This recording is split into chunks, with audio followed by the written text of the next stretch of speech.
پانچ لائن کے معزز دوستو السلام علیکم۔ گزشتہ روز پاکستانی JF-17 تھنڈر نے کشمیر کے بارڈر پر بڑی کارروائی کر ڈالی۔ بھارتی میڈیا نے تصدیق کرتے ہوئے ویڈیوز بھی جاری کر دیں۔ پورے بھارت پر لرزہ طاری، پاکستان بھارت پر حملے کے لیے مکمل تیار، 99% جنگ کے چانسز۔ ISI ہیڈ کوارٹر کی حالیہ میٹنگ میں پاک فوج اور حکومت نے کیا فیصلہ لیا، ساری حقیقت منظر عام پر آ گئی۔ ویڈیو کے آخر میں آپ کو بتائیں گے کہ پاکستان کی جنگی حکمت عملی کیا ہوگی۔ تاہم نئے شامل ہونے والے دوستوں سے التماس ہے کہ پانچ لائن کو سبسکرائب کر کے بیل نوٹیفیکیشن بھی آن کر لیں تاکہ آپ تک خطے کی اہم اور تازہ صورتحال بر وقت پہنچ سکے۔ تو آئیے چلتے ہیں موضوع کے اصل حصے کی جانب۔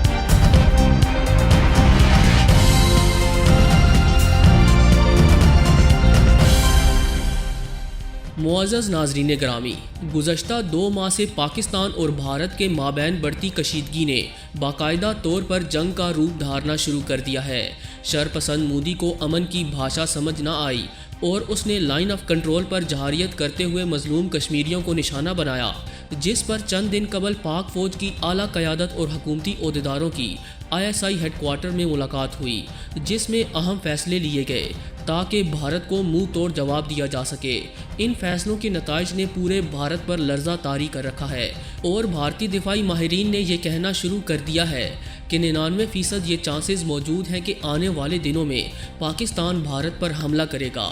اس حوالے سے ایک اور اہم خبر بھی نکل کر سامنے آئی ہے، جسے بھارتی میڈیا نے ہی بریک کیا کہ گزشتہ روز پاکستان کے JF-17 تھنڈر نے کشمیر کے بارڈر کو کراس کرتے ہوئے بھارت میں بڑی کارروائی کی۔ بھارتی میڈیا نے دعویٰ کیا ہے کہ پاکستانی فائٹر طیارے نے line of control per Poonch sector کے قریب پرواز کی۔ بھارتی خبر رساں ادارے ہندوستان ٹائمز کی ایک رپورٹ کے مطابق پاکستانی جنگی جہاز نے LOC کے قریب پرواز کی اور چند جاسوس ڈرون طیارے بھی لائن آف کنٹرول کے قریب دیکھے گئے۔ رپورٹ میں بھارتی وزیر دفاع کا ایک بیان بھی شامل کیا گیا، جس میں ان کا کہنا تھا کہ پاکستانی طیارے کی پونچھ سیکٹر میں LOC کے قریب پرواز بین الاقوامی قوانین کی خلاف ورزی ہے، جس کے تحت بارڈر کے 10 کلومیٹر کے علاقے میں کوئی جنگی جہاز پرواز نہیں کر سکتا۔ دوستو، بھارت کی جانب سے اس واقعے کی ویڈیوز اور فوٹیجز بھی شیئر کی جا رہی ہیں۔ بھارتی وزیر دفاع اجیت ڈوول نے اپنی افواج کو ہائی الرٹ بھی کر دیا ہے۔ اجیت ڈوول نے اپنے حالیہ بیان میں کہا کہ پاکستانی جنگی جہاز کو پونچھ سیکٹر میں بآسانی آسمان میں اڑتا دیکھا گیا۔ اس کے علاوہ لائن آف کنٹرول پر چند ڈرون طیارے بھی دیکھے گئے۔ بھارتی میڈیا رپورٹس کے مطابق اس واقعے کے بعد بھارتی افواج کو ہائی الرٹ کر دیا گیا ہے اور یہ معلوم کرنے کی کوششیں جاری ہیں کہ پاکستانی طیارے کی یہ پرواز کسی غلطی کی بنا پر تھی یا پاکستان نے جانتے بوجھتے ہوئے LOC پر بین الاقوامی قوانین کی خلاف ورزی کی ہے۔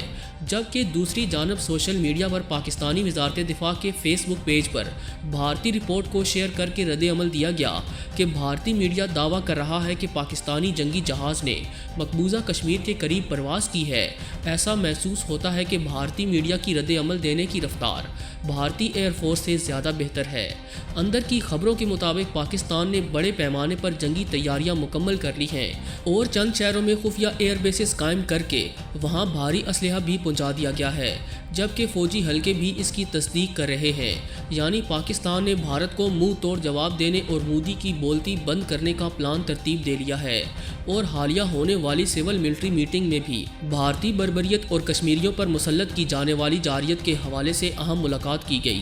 جبکہ مسئلہ کشمیر پر عالمی برادری کی خاموشی اور OIC کی بے حسی پر بات چیت بھی ہوئی۔ تاہم ایک خبر یہ بھی ہے کہ حال ہی میں اسلامی ملکوں کی تنظیم OIC کا نائجیریا میں ہونے والا 47واں اجلاس نتائج اور کارکردگی کے لحاظ سے ماضی قریب کے چند اجلاسوں سے نسبتاً حوصلہ افزا ثابت ہوا۔ دوستو، گزشتہ برس 5 اگست کو بھارتی حکومت کی طرف سے کشمیر کے سٹیٹس کی تبدیلی پر OIC کو سانپ سونگھ گیا تھا۔ چند ایک مسلمان ممالک تھے جنہوں نے بھارت کے اس فیصلے پر کڑی تنقید کی، اور یہ وہی ممالک تھے جنہوں نے OIC سے مایوس ہو کر کوالالمپور میں جمع ہونے کی کوشش کی تھی۔ پاکستان نے OIC وزرائے خارجہ کا اجلاس بلا کر کشمیر کے سٹیٹس کی تبدیلی کے بھارتی فیصلے پر واضح لائن لینے کے لیے دباؤ بڑھانا شروع کیا، مگر OIC کی انتظامیہ نے پاکستان کی ان درخواستوں کو قابل اعتماد نہ سمجھا، جس کے بعد یہ سارا لاوا وزیر خارجہ شاہ محمود قریشی کے ایک بیان سے پھٹ پڑا، اور انہوں نے دو ٹوک انداز میں کہا کہ اگر OIC نے وزرائے خارجہ کا اجلاس نہ بلایا تو پاکستان ہم خیال ملکوں کا الگ اجلاس بلائے گا۔ پاکستان کی اس دھمکی کو پورے سیاق و سباق کے ساتھ سمجھا گیا اور اس کے بعد پس پردہ سفارتکاری شروع ہوئی اور پاکستان کا غصہ کم کرنے کی کوششیں شروع کر دی گئیں۔ پاکستان کی معیشت اگر عرب ملکوں کے تعاون سے کھڑی ہے تو عرب ملکوں کے دفاع میں پاکستان کا کردار ایک مسلمہ حقیقت ہے۔ اس لیے یہ تعاون یک طرفہ اور مفت کا نہیں بلکہ اس میں لو اور دو کے کاروباری اصول بھی کہیں نہ کہیں کار فرما ہیں۔ OIC کی اس خاموشی کو نریندر مودی نے 5 اگست اقدام کی تائید قرار دیا۔ کشمیریوں کو یہ باور کروانے کی کوشش کی گئی کہ دنیا میں ان کا مونس و غمخوار سوائے پاکستان کے کوئی دوسرا ملک نہیں اور پاکستان میں اب کشمیریوں کی حمایت کا دم خم باقی نہیں رہا۔ اس تاثر کو طیب اردگان اور مہاتیر محمد جیسے مدبر مسلمان رہنماؤں نے اپنے کردار و عمل اور فیصلوں سے رد کر کے کشمیریوں کو یہ پیغام دیا کہ پاکستان ان کی حمایت میں تنہا نہیں کھڑا بلکہ مسلم دنیا کے کئی مؤثر ملک بھی اس کے ہم آواز اور ہم رکاب ہیں۔ دوستو، حال ہی میں نائجیریا اجلاس میں ہونے والے فیصلوں سے OIC میں زندگی کے آثار بھی پیدا ہوئے اور اس کے مستقبل کے حوالے سے شکوک اور غیر یقینی کے بادل بھی چھٹ کر رہ گئے، کیونکہ اس اجلاس میں پہلے بھارت کی سفارش پر کشمیر کے معاملے کو ایجنڈے سے نکال دیا گیا، تاہم پاکستان، ترکی اور چند اسلامی ممالک کی جانب سے دباؤ ڈالنے پر اس اجلاس میں کشمیر کے اہم ترین اور سنگین مسئلے کو ڈسکس کیا گیا، جس پر بھارت کو ایک بار پھر منہ کی کھانی پڑی اور عالمی دنیا نے بھارت کو دہشت گرد ملک قرار دیا۔ OIC مسلمان اکثریتی ملکوں کی تنظیم ہے جس کا مقصد اپنی آبادیوں کی فلاح و بہبود اور مسلمانوں کو درپیش سیاسی، سماجی اور معاشی مسائل کا حل ہے۔ اس اتحاد کے موجودہ ڈھانچے سے کسی انقلابی فیصلے کی توقع عبث ہے، مگر اتحاد کے قیام اور وجود کا جواز باقی رہے یہ بھی غنیمت ہے۔ یہ ڈھیلا ڈھالا اتحاد بھی ختم ہو گیا تو مسلمانوں کے پاس جمع ہونے کے لیے کوئی پلیٹ فارم باقی نہ رہے گا۔ دوبارہ اتحاد بنانے کے لیے نئے سرے سے جو محنت اور اتفاق رائے درکار ہے، اسے موجودہ ماحول میں دوبارہ پیدا کرنا قطعی ناممکن ہے۔ اس لیے مسلمانوں کا یہ پلیٹ فارم جیسا تیسا ہے، اسے برقرار رہنا چاہیے۔ فی الحال یہ بھی کافی ہے کہ سارک تنظیم کی طرح OIC کو ہائی جیک کرنے کی بھارتی کوشش ناکامی سے دوچار ہو چکی ہے۔ بھارت مسلم آبادی کا سب سے بڑا خطہ ہونے کی بنیاد پر OIC کے خیمے میں سر دینے کا پرانا خواہش مند ہے۔ یہ خواہش مدتوں سے ایک خواب ہی ہے اور آئندہ بھی اس کو تعبیر ملنے کی امید نہیں۔